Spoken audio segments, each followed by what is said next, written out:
알아두면 반드시 도움이 될 만한 경제 이야기입니다. 남보다 한 발짝 앞서서 배워보는 시간, 천기 누설 시간입니다. 오늘도 인하대학교 경제학과의 천소라 교수님과 함께하겠습니다. 교수님 어서 오십시오. 안녕하세요. 네, 오늘 본격적인 이야기 나눠보기에 앞서서 준비한 파일부터 듣고 오도록 하겠습니다.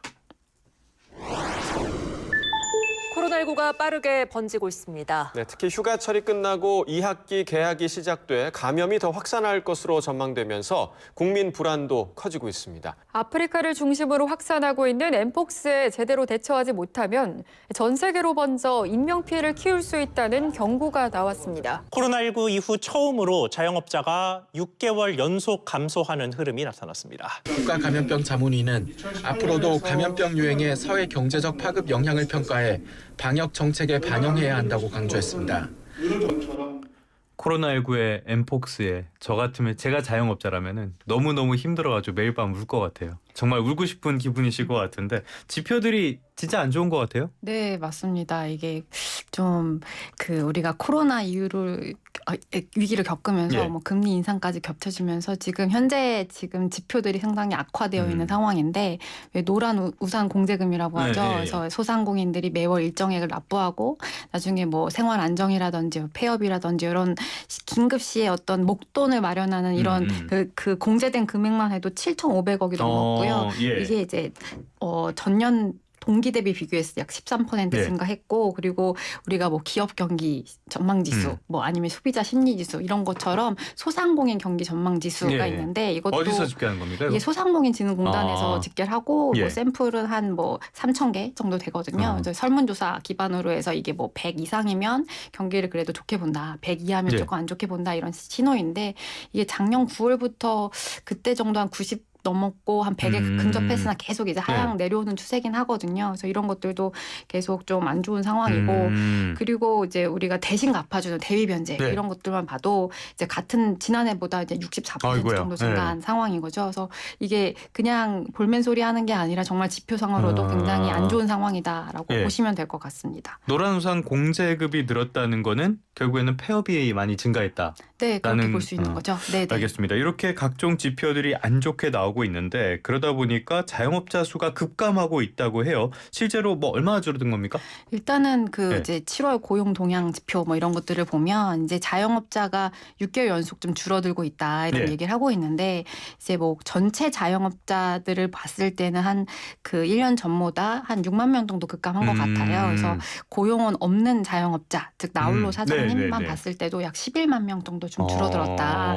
좀 우리가 OECD에서 좀 자영업 비중이 높은 국가잖아요. 그렇죠, 경제 그렇죠. 한 네. 20% 정도 차지를 하는데 지금 뭐 어쨌든 수는 좀 줄어들고 있는 상황 이렇게 보시면 될 것 같아요. 그런데 고용원이 없는 자영업자 그러니까 1인 사장님들 네. 이런 분들이 줄었다는 거는 뭐 장사가 잘 돼서 고용원이 생겼다. 네. 이렇게도 볼 수 있는 거 아닌가요? 네, 맞습니다. 네. 그래서 경기가 좋으면 네. 원래 혼자 하다가 이제 고용원을 추가해서 이제 그 업체 규모가 늘어날 수가 있는 거죠. 네. 근데 지표를 보면 지금 전체 자영업자 수도 줄고 있는데 고용원도 있는 자영업자는 늘어났어요. 근데 그 네네네. 규모가 차이가 있는데 고용원 있는 자영업자는 약 4만 명 정도 늘어났고 네. 없는 자영업자가 11만 명 정도 감소했으니 전체적으로 봤을 때는 그 수가 줄어들고 있다. 아, 전체로는 줄어들었다. 네, 그래서 이걸 어떻게 봐야 될까 생각해 보면 경기가 이제 좋아져서 추가적으로 고용을 했다기보다 네. 지금 경기가 안 좋기 때문에 나홀로 사장님들이 좀 폐업 수순을 밟고 있다 이렇게 이해하는 게 더 좀 맞지 않을까 싶습니다. 알겠습니다. 지표를 분석을 해보니까 역시 자영업자들의 어려운 부분들이 막 이렇게 체감이 되는 정도인데 네네. 최근에는 이걸 더 어렵게 하는 사건 사고도 막 터져 나오고 있어요. 네. 팀원 위메프, 요즘은 줄여서 팀F라는 말이 익숙해질 정도로 팀F 사태에다가 알레츠라는 쇼핑몰도 폐업을 하기도 하고 이런 이커머스 문제까지 생겼잖아요. 이런 것들이 자영업자들에게 직접 타격을 줄 수밖에 없는 거 아닙니까? 네, 이게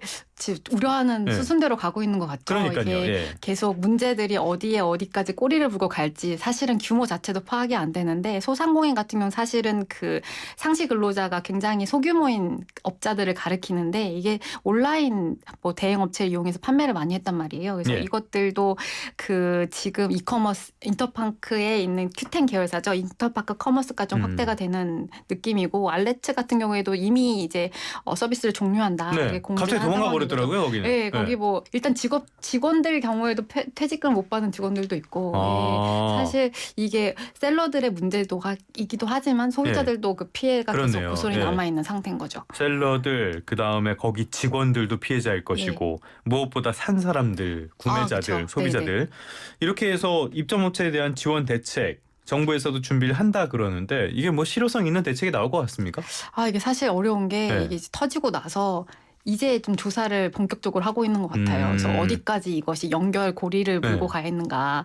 지금 들려오는 얘기들이 많이 또 대두되고 있는 게 상품권 업계들 얘기들 나오고 있고 네. 그 외에 또 연쇄적으로 이어져 있는 또 다른 중소 온라인 쇼핑몰들도 연계되어 있거든요. 네. 그래서 일단은 현황 파악이 먼저인데 이제 첫 번째로는 지금 나와 있는 어떤 그 집행 규모라든지 이런 것들이 그 티몬하고 위메프만 사실은 힘든 게 아닌데 네. 인터파크 커머스라든지 그렇죠, 다른 그렇죠. 업체들 네. 예를 들어서 뭐 다른 배달 대행사 같은 뭐 만나플러스라든지 이런 것들 다 어려운 증명돼 있는데 여기 업체들은 또 이게 피해 보상을 받을 수 있냐 이런 형평성 문제가 좀 대두되는 측면들도 있고요. 그러네. 예. 그리고 또 지금 뭐 그 소상공인들이 그러면 이것도 피해를 다 산정해서 규모를 받을 수 있는가를 봤을 때 굉장히 대출 요건이 까다롭다고 해요. 예를 들어서 뭐 기존의 뭐 연체라든지 예. 어떤 뭐 신용이라든지 이런 게 문제가 있으면 사실은 그 피해 정산을 받기가 어려운 상황일 수도 있고 어쩔 수 없는 것 같기도 하고 저 안타깝기도 하고.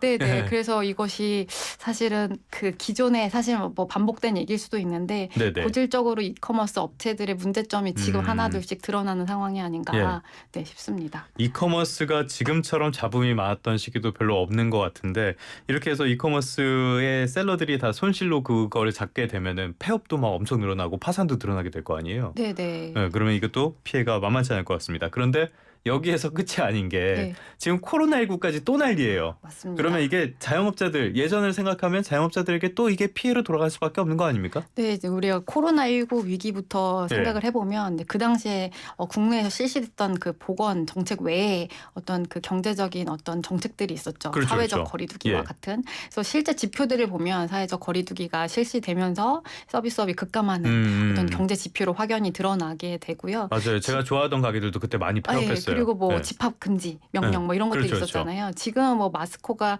권고사항이긴 한데 네. 이것이 뭐 필수 의무사항이 되거나 뭐 집합 금지 명령 이런 것들이 내려지면 사실은 피해가 있을 수밖에 없고요. 또 예. 이게 국내 문제가 아니라 국제적인 문제로 확산이 되면 아하. 어떤 뭐 국가 간의 인적 이동이라든지 이런 데 제한을 예. 받게 되면 또 서비스 업계가 추가적으로 또 타격을 받을 수밖에 없죠. 근데 그때 서비스 업계가 받았던 타격 그런 것들이 아직도 남아 있잖아요. 대표적으로 하면은 뭐 대출 같은 것들도 있을 텐데 네. 지금 해결이 안 된 상태죠, 그런 것들. 그때 이제 좀 많이 실시됐던 조치들이 뭐 상환을 유예해준다, 예, 예. 만기를 연장해준다 이런 그 업체들의 그 연명해주는 정책들이 들어갔었잖아요. 근데 그렇죠, 지금 갚으려고 했는데 또 고금리의 내수 부진의 여러 가지 경기의 어떤 침체 우려 여러 가지 겹치면서 이게 갚을 수 없는 능력들이 되는 어떤 한계 기업으로 예, 몰리는 예. 업체들이 좀 많은 상황인 거죠. 고물가, 고금리에다가 이런 내수 부진 네. 상황에 코로나까지 굉장히 정말 너무 어려운 시기가 네. 아닐까. 그래서 뭐 그 나이스 신용평가사 예. 뭐 자료를 따르면 우리가 뭐 최근에 이제 2분기에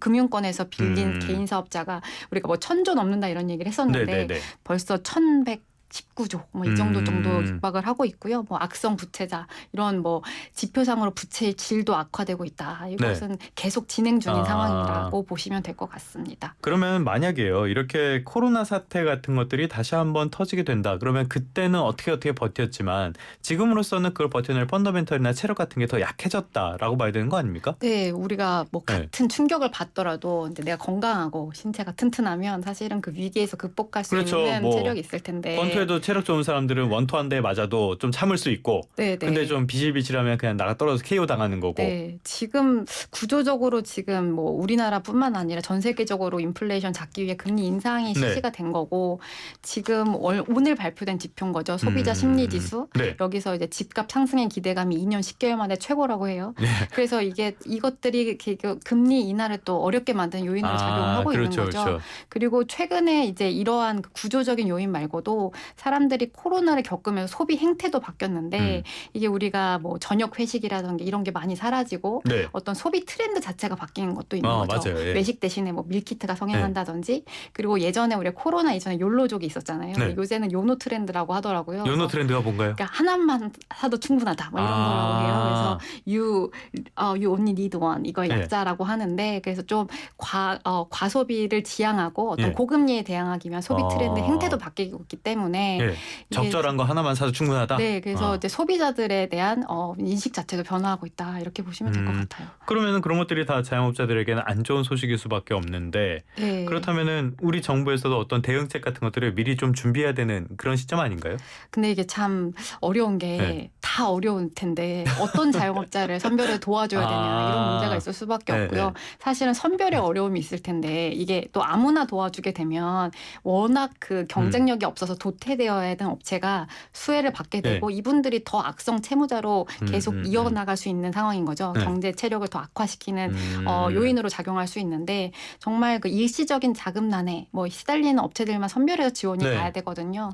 그게 사실은 어려운 문제인 거죠. 그래서 재정이 사실은 여력이 충분치 않은 상황에서 어디까지 정부가 커버를 해줘야 되느냐 이런 문제가 사실은 어려운 문제인 거죠. 네. 선별 지원과 재정에 대한 이야기가 나온 김에 하나 네네. 이거 몇 번 다뤘던 이야기이긴 네. 한데 또 뭐 지원금 이런 이야기들이 나오고 있잖아요. 25만 원 지원금 이런 거는 어떻게 보세요? 저는 일단 네. 반대하는 반대. 입장이다라고 이제 많이 말씀드렸는데 찬성하시는 분을 별로 찾기가 쉽지가 않아서. 네, 그러니까 내수 부양책이라고 하는 거죠. 근데 이제 내수 부양의 효과성에 대해서 뭐 일시적일 수는 있지만 이게 추세적인 반전을 꾀하기엔 사실은 어려울 수밖에 없고요. 또 이제 재정 여력을 어떻게 지금 건전 재정 기조를 가져가고자 하는데 이게 가능한 일인가? 네, 그런 우려를 저는 우려점이 많지 않나 이렇게 네. 생각하고 있습니다. 재정 문제가 있을 것이고 뭐 물가에 미칠 영향 이런 것도 좀 고려를 해야 될 것 같은데 그렇기 때문에 관심이 가는 게 또 이번 주 목요일이죠. 네. 금통위 통화정책 방향 결정회의가 있는데 이번에는 아무래도 여러 가지 점들을 고려하면 동결로 가게 되겠죠? 네, 소심한 저의 의견을 얘기하면 이제 동결에 네. 저는 약간 한 표를 던지고 싶고요. 저는 지르는 사람이라서 지금 예. 좀 인하할 것 같습니다. 그렇습니까? 예, 다음 주에 우리 확인하는 걸로.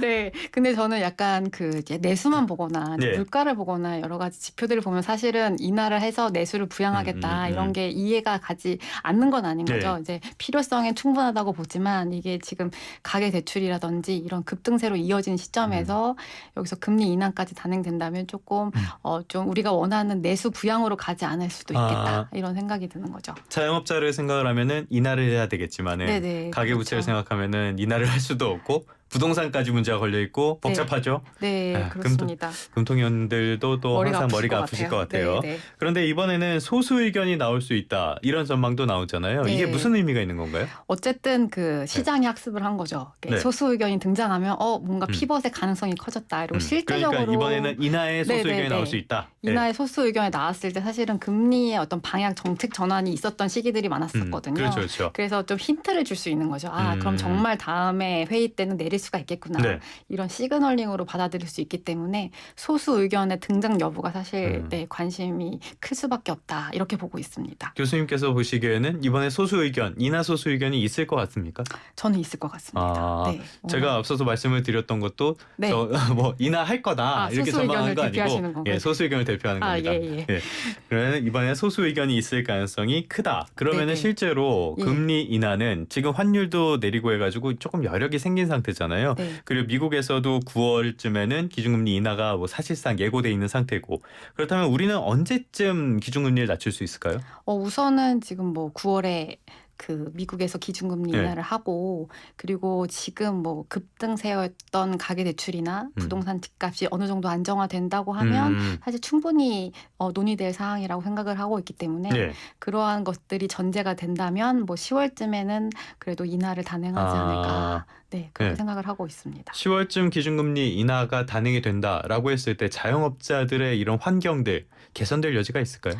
우선은 뭐 대출금리 뭐 이런 네. 것들이 또 떨어질 수 있기 때문에 어쨌든 일시적으로나마 개선이 될 수 있겠지만 지금보다 낫겠다. 네. 그 이미 그 한계 기업이라고 하죠. 악성 채무자들의 상황을 반전시키는 사실 어렵지 네. 않을까 그런 상황을 생각을 하고 있습니다. 쉽지는 않을 것이다. 네, 네. 알겠습니다. 이런 코로나 같은 것들 아까도 말씀을 드렸고 코로나의 엠폭스도 말씀을 드렸는데 이런 것들이 확산됐을 경우에 금리 결정에도 영향을 미칠 가능성 있겠죠, 이거는? 네, 이게 어쨌든 뭐 코로나19라든지 엠폭스라든지 이게 어떤 국가 비상사태를 선포할 만큼 큰 위기로 번진다고 하면 사실 그 아까 말씀드렸던 뭐 집합금지 명령이라든지 네. 사회적 거리두기 뭐 조치가 단행될 수 있고요. 이러한 상황이 벌어졌을 때는 서비스업이라든지 뭐 글로벌 교육도 위축될 수 있는 거고 경기가 큰 충격을 받을 수밖에 없겠죠. 네, 그렇게 되면 좀 경기 부진이나 위축의 우려에 대한 무게가 더 실리지 않을까 이런 네. 생각을 가지고 있습니다. 알겠습니다. 자영업자분들 조금만 더 힘내시고 잘 버텨 나가셨으면 좋겠습니다. 어쨌건 상황이 조금 개선되지 않을까라는 생각이 들기는 하는데 뭐 근본적인 개선까지는 조금 어려워 보이지만요. 네네. 어쨌건 미국의 금리 이야기 조금 더 해보려고 하는데요. 이게 미국 금리 이야기를 드리는 거는 아무래도 우리나라 금리랑도 밀접한 연관이 있기 때문인데요. 잭슨홀 미팅이 예정이 돼 있다 그러잖아요. 이번에는 잭슨홀 미팅 굉장히 관심들을 많이 갖는 것 같은데 이 잭슨홀 미팅이라는 게 뭡니까? 보통 매년 8월 정도에 와이오밍 주에서 이제 잭슨홀에서 개최하는 어떤 뭐 경제 포럼, 뭐 회의, 막 이렇게 얘기를 할 수 있는데요. 가서 이게 카약 타고 노는 거 아니었어요? 사실은 이제 예. 보통 학회들이 교수들이 이제 그 1년 동안 했던 열심히 연구를 발표하고 남은 시간은 이제 그 다른 경제학자들과 얘기를 하면서 많은 시간을 보내는데 논다기보다 어떤 학문적인 교류의 장을 보면 될 것 같고요. 어쨌든 뭐 파월이 연설을 할 거기 때문에 여기서 지금 현재의 그 파월이 생각하는 어떤 경기의 상황과 그리고 어떤 금리 인하에 대한 9월 전망이 정말 확실시 될 건지 이런 것들의 힌트를 우리가 얻을 수 있기 때문에 바로 이제 발언 직후에 사실은 금융시장은 바로 반응하거든요. 그렇죠, 그렇죠. 네, 그래서 많이 사람들이 좀 주목할 수밖에 없다라고 생각이 들고요. 또 이제 금리 인하 여부에 따라서 국내 통화 정책의 어떤 기대감도 바뀔 수 있기 때문에 사실은 전 세계가 주목하고 있는 회의다라고 보시면 될 것 같습니다. 미국 경기 둔화나 뭐 경기 침체 우려 이건 그렇게 크지는 않다고 보지만은 이런 거에 대한 언급도 좀 있을까요? 아무래도 지금 뭐 그 얼마 전에 증시 좀 출렁이고 그렇죠, 나서 그렇죠. 뭐 샴의 법칙이다 뭐 이런 얘기도 많이 들어있었고 그리고 지표들이 사실 혼조세잖아요. 뭐 GDP만 보거나 뭐 소비 판매를 봤을 때는 크게 큰 침체는 아닌 것 같은데 또 실업률이 올라가는 맞아요. 상황은 어떻게 봐야 될까 이런 것들을 연준의 뷰는 어떤 걸까 이런 것들을 좀 정리해 볼 수 있는 시각이 될 것 같고요. 이거에 따라 사실은 또 시장 기대감이 확 바뀔 수 있기 때문에 이제 우리나라의 통화 정책 방향에 그렇죠, 그렇죠. 대해서도 가늠을 해볼 수 있지 않을까 싶고요. 경기에 대한 또 뷰가 사실은 지금 많이 전문가들 사이에서도 이견이 있잖아요. 네. 뭐 침체다, 침체 아니다, 아니면 연착륙이다 이런 의견들이 있는데 연준의 시각도 사실은 좀 많이 저도 궁금합니다. 네. 아이비들은 매일 경기 침체 가능성을 조금씩 매일매일 수정하는 네네. 것 같더라고요. 그렇게 이견이 많은 상황이니까 이번 잭슨홀 미팅도 관심을 가져보시는 게 좋지 않을까 싶습니다. 지금까지 인하대학교 경제학과의 천소라 교수님과 함께 이야기 나눠봤습니다. 교수님 오늘 말씀 고맙습니다. 네, 감사합니다.